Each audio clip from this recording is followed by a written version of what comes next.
علينا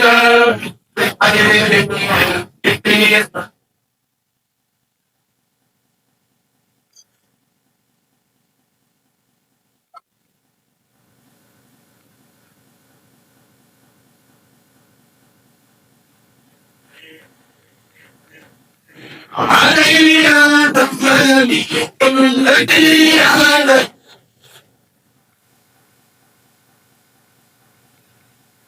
إذا طلع بشمعي المرأة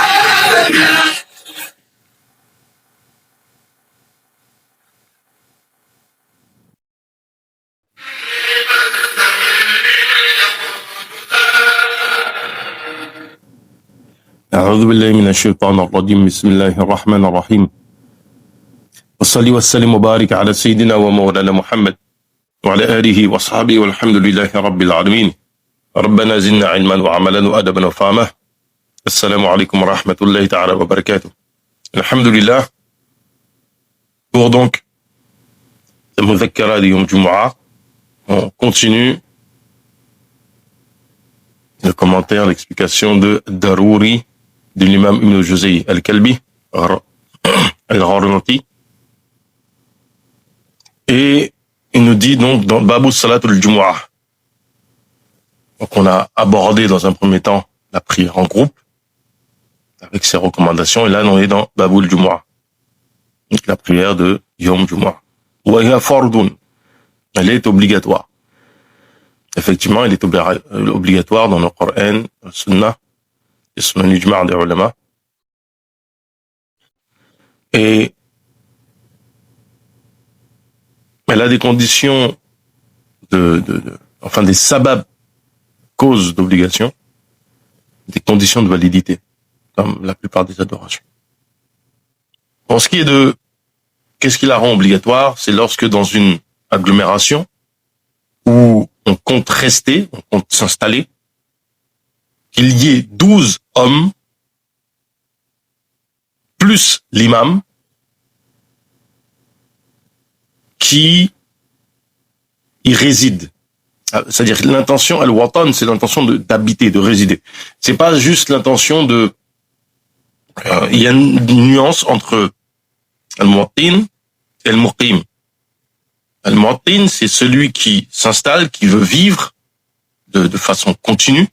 Al-muqim, c'est celui qui va rester de façon, on va dire, temporaire.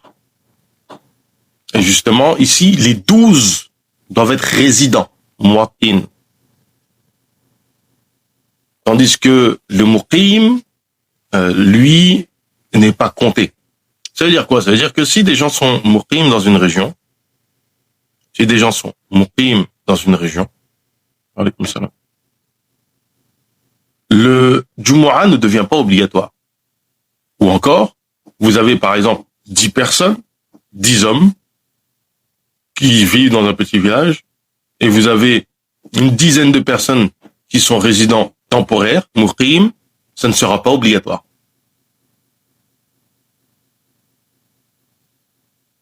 Pour ce qui est de l'imam, l'imam ne réunit pas ces conditions-là.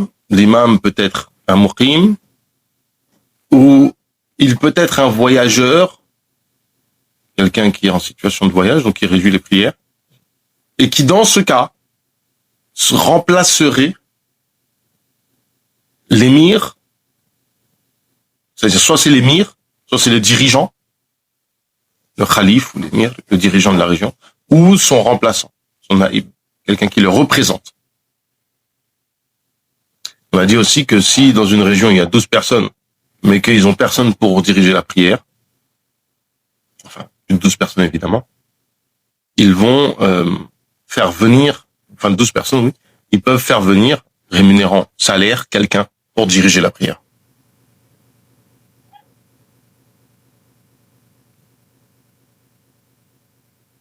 Voilà, t'as dit.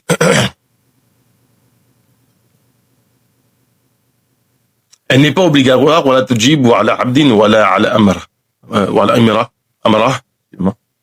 Donc elle n'est pas obligatoire pour l'enfant, celui qui est esclave, ou la femme. Cependant, si ils accomplissent cette prière-là, ça les exempte du Jumu'ah. À savoir que le Jumu'ah, salat Jumu'ah, elle est un mania. Elle n'est pas un badal. C'est-à-dire que c'est elle qui est instituée pour le jour du Jumu'ah. Et non en remplacement de salat Dhuhr.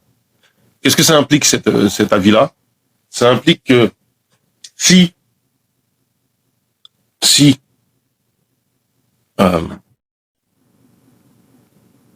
le Jumu'ah est en cours, que si le Jumu'ah est en train de se faire, et que vous avez les moyens d'y parvenir, c'est-à-dire que vous savez qu'en arrivant, ils n'auront pas fini au moins une raka'a, c'est obligatoire d'y aller. Ça, c'est clair. Mais c'est non seulement obligatoire d'y aller, mais encore plus, votre dhuhr ne sera pas valide si vous le faites. Prenez l'exemple de quelqu'un, ça peut arriver ici, qui travaille au moment où les gens sont en train de faire salat Jumu'ah. Ils travaillent au moment où ils sont en train de faire salat Jumu'ah. Et qui, le temps du prêche et le temps de la prière fait le dhuhr, son dhuhr n'est pas valide.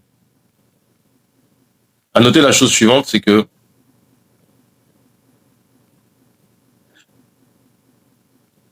il est obligatoire d'y aller.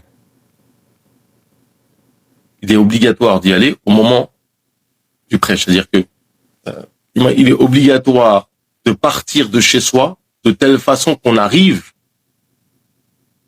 au moment du prêche. Si vous savez que ça vous prend 10 minutes pour arriver à la mosquée, c'est obligatoire de partir 10 minutes avant. Parce qu'en fait, le sa'i, le fait d'aller à la mosquée, fait partie de l'obligatoire.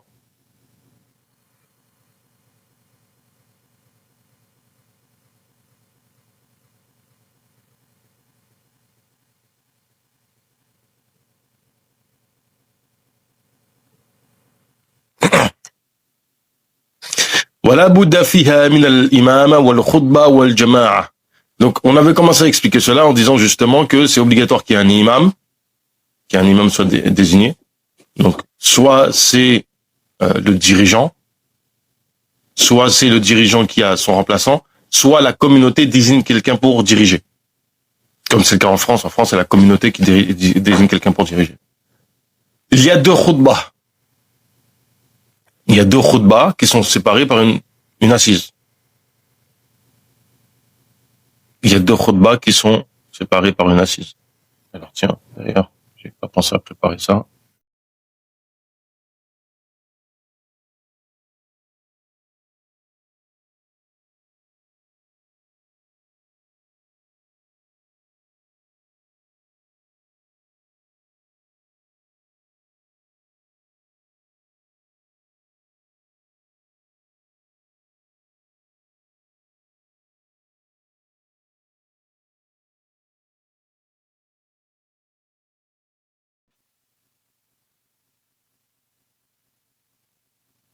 La khutbah est obligatoirement en arabe dans l'école.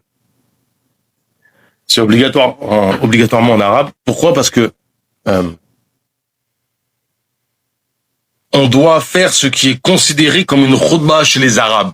Or, chez les Arabes, d'accord, c'est forcément en arabe. Et donc la khutbah répond à un certain nombre de conditions, à savoir que ça soit éloquent, etc. Et l'objectif de leur khutbah, justement, c'est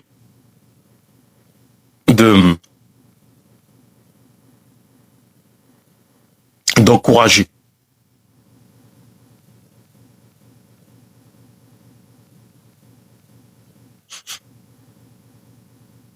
Ce qui est évidemment recommandé, c'est qu'il y ait des éloges, qu'il y ait des salatu ala nabi. Et alors une chose effectivement à préciser qui est intéressante, c'est que souvent les gens s'étalent dans les khutbahs. C'est tout sauf recommandé. Au contraire, la khutbah doit être raccourcie. J'ai coutume de dire qu'une khutbah de plus de 10 minutes, de plus de 15 minutes, c'est de l'excès. Surtout que rappelez-vous qu'elle est censée être en arabe. On peut l'expliquer avant ou après, et on peut la traduire pendant, mais de telle façon à ce que l'arabe ne soit pas comme si le discours ne soit pas comment dire ça, comme si le discours doit rester fluide, parce que la khutba chez les Arabes, en fait, c'est un discours avec une certaine éloquence. C'est un discours avec une certaine éloquence. Et s'il y a trop de blanc, bah, ça perd en éloquence. Vous me dites, pourquoi il me parle de blanc? C'est parce qu'en fait, la khutba, ce qui n'est pas arabe si vous êtes en train de lire la khutba, ce qui n'est pas arabe, c'est considéré comme être muet. C'est considéré comme être muet. C'est comme un silence. Donc en fait, il faut que vous évaluez, si vous traduisez la khutba pendant le discours, que vous fassiez en sorte de considérer les parties en français que vous dites comme si c'était des blancs. Et donc, il faut que ces parties, comme s'il n'y avait pas de discours entre les deux, de telle façon que le discours reste fluide. Parce que la fluidité fait partie de l'éloquence. Petit exemple de khutbah qui rassemble toutes les qualités d'une khutbah selon toutes les écoles. Alhamdulillahi wa salatu wa salam ala rasulillahi sallallahu alayhi wa sallam. Amma ba'd. أوصيكم بتقوى الله وطاعته وأحذركم عن المعصية والمخالفة. قال الله تعالى: فمن يعمل مثقال ذرة خيرا يره ومن يعمل مثقال ذرة شرا يره. Fini. Première partie terminée. Première khutbah. Ça suffit. Deuxième khutbah. On se lève. Pareil. Alhamdulillah. والصلاة على السلام على النبي المصطفى. أما بعد فاتقوا الله في أمر وانتهوا عما النهي عنه وجزار ويغفر الله لنا ولكم. Terminé. Ça suffit comme khutbah en fait. Ça c'est important de comprendre, c'est-à-dire que on ne demande pas dans la khutbah il suffit de faire une mise en garde, de rappeler les choses essentielles. Pour avoir une traduction rapide, je vous conseille bittaqullah, son obéissance, et de prendre garde au péché.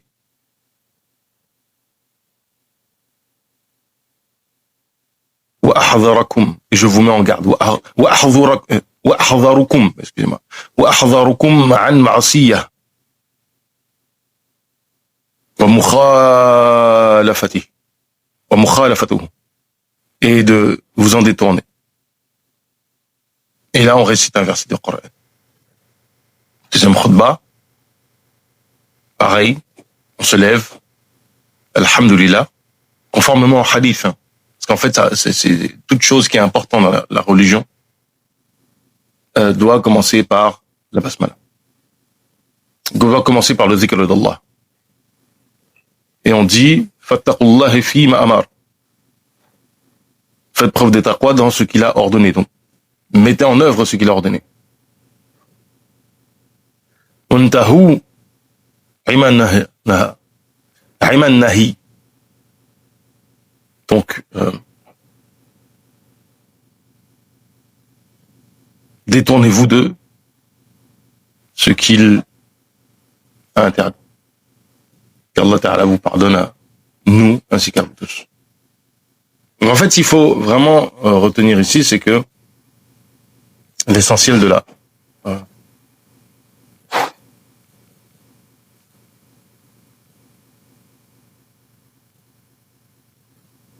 khutbah est dedans. Et vous avez aussi des khutbahs du prophète alayhi salam. Il y a dans l'école justement, on discute de la question en fait de faire des rimes, et l'avis qui est retenu, c'est que ce n'est pas une condition de validité. En fait, c'est pas forcément des rimes comme de la poésie type Rajaz et tout ça. C'est plutôt en fait de la prose, et c'est fortement recommandé.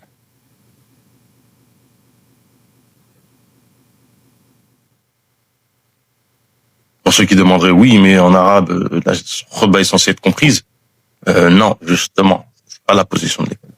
Pour nous, la khutba, elle est semblable en fait à la prière. Vous demandez pas ce qu'on on récite en français ou en perse, ou n'importe quelle langue pour que les gens soient. C'est-à-dire que on voit la khutba comme étant une ibada qui doit être pratiquée.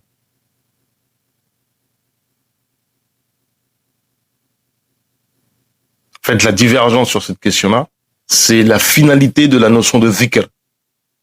Est-ce qu'on doit écouter juste du zikr, c'est-à-dire que de la même manière qu'on va aller s'asseoir pour entendre quelqu'un dire la ilaha illallah, réciter du zikr, est-ce que c'est une condition de validité de comprendre ça ou pas?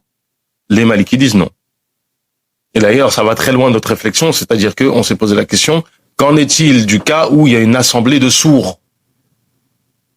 Ben, la khutba reste obligatoire.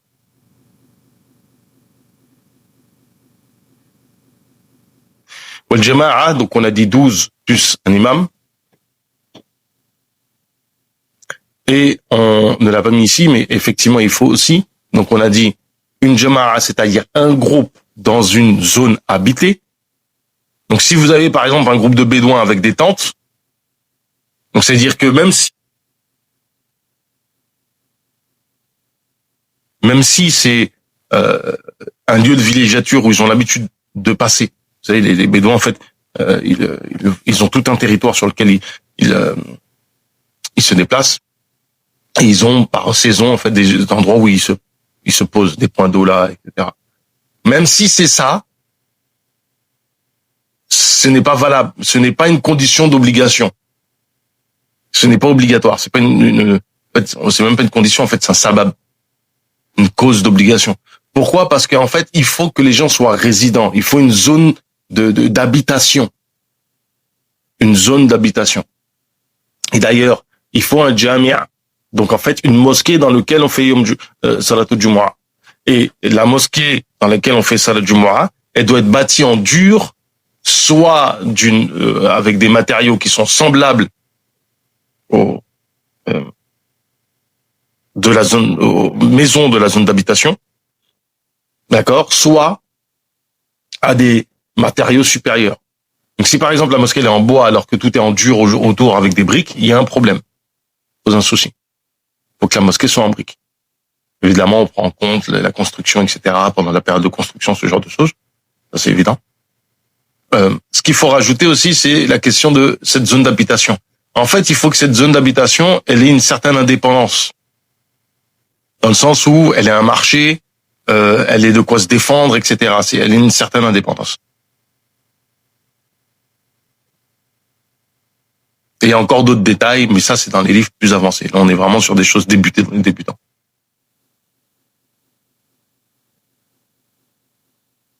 ومن السنة المؤكدة اغتسال يوم الجمعة fait partie des sunna mu'akkada, le fait de se laver pour aller au Jumu'ah. Et dans l'école, en fait, le ghusl est lié à la prière de Jumu'ah, c'est-à-dire que vous faites le ghusl et vous allez au Jumu'ah. Il faut pas qu'il y ait de rupture entre les deux. C'est la vie retenue de l'école. Il y a d'autres avis, même dans l'école, mais la vie retenue de l'école, c'est que vous faites le ghusl et vous partez à la mosquée. Vous faites le ghusl et vous partez à la mosquée. Si entre les deux, vous vous arrêtez, je sais pas, vous buvez un café, mais c'est pas vous buvez un café, vous parlez avec les gens. Il faut vraiment qu'il y ait une seule ligne droite, entre guillemets. C'est-à-dire qu'il n'y ait pas de rupture entre le ghusl et la prière. Il y a d'autres recommandations, notamment qui sont liées à cette notion de ghusl, le fait de faire le ghusl et de faire le ghusl, ici à sa femme.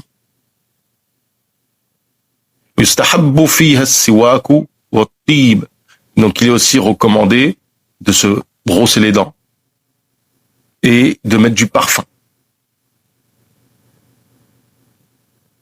وتزين في اللباس في اللباس. Et le fait de s'embellir, de mettre les plus beaux vêtements. Alors, l'avis de l'école, c'est que on met nos vêtements blancs. On met nos vêtements blancs. وكذلك في العيدين. Alors, ces recommandations aussi s'appliquent au Eid et il y a des nuances qu'on va évoquer.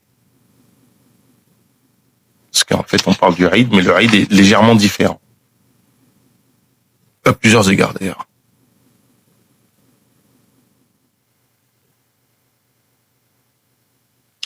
Alors. On met nos vêtements blancs même s'ils sont anciens.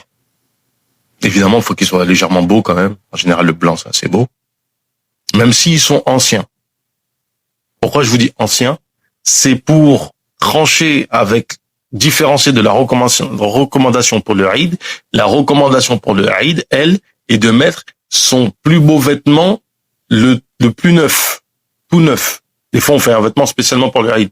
Ça, c'est lié à cette pratique, à cette recommandation-là.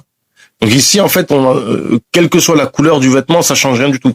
Il peut être bleu, noir, rouge, tout ce que vous voulez. Tant que c'est un nouveau vêtement que vous mettez, il va être recommandé de le mettre le jour de Eid. Pareil, se brosser les dents, mettre du parfum. Il y a aussi le fait que pour le rousl, par contre, à la différence, c'est que le rousl est pour la journée, donc on peut le faire dès la nuit. Il n'est pas seulement pour la prière du Eid. Pareil pour les vêtements s'embellir, c'est pour la salat Jumu'ah. Et pour le Eid, c'est pour le jour du Eid, donc on peut commencer à les mettre dès le soir. Donc il y a cette différence-là. Autre différence, c'est sur la question de la Jama'a. Alors déjà, pour la Jama'a, il y a... c'est pas une nécessité. Pourquoi? Parce qu'en fait, Salat Eid est sunnah. C'est une sunnah. Pour les hommes, pour les femmes, c'est mandoub, les enfants, et des esclaves, c'est mandoub.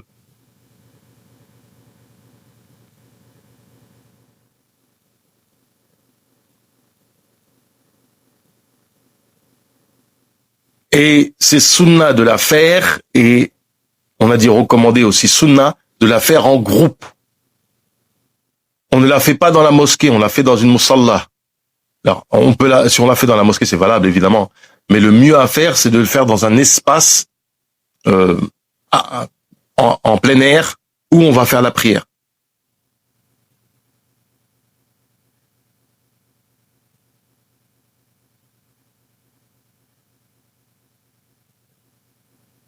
La salat Jumu'ah, la salat Eid, on peut la faire chez soi, mais c'est préférable de la faire avec le groupe.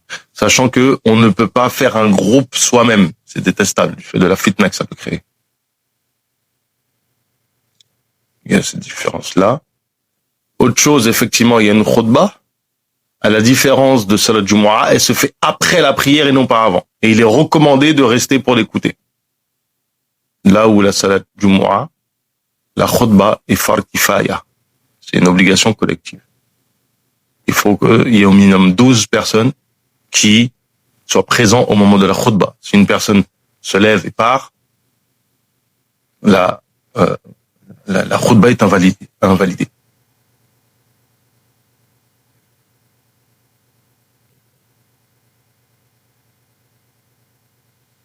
Il y a encore d'autres différences, mais on peut se limiter à celle-là. ربنا زدنا علما وعملا وأدبا وفهما وهب لنا يكرم في التلاوة خيرا كثيرا منك والحلاوة وصلي وسلم وبارك على سيدنا ومولانا محمد وعلى آله وصحبه والحمد لله رب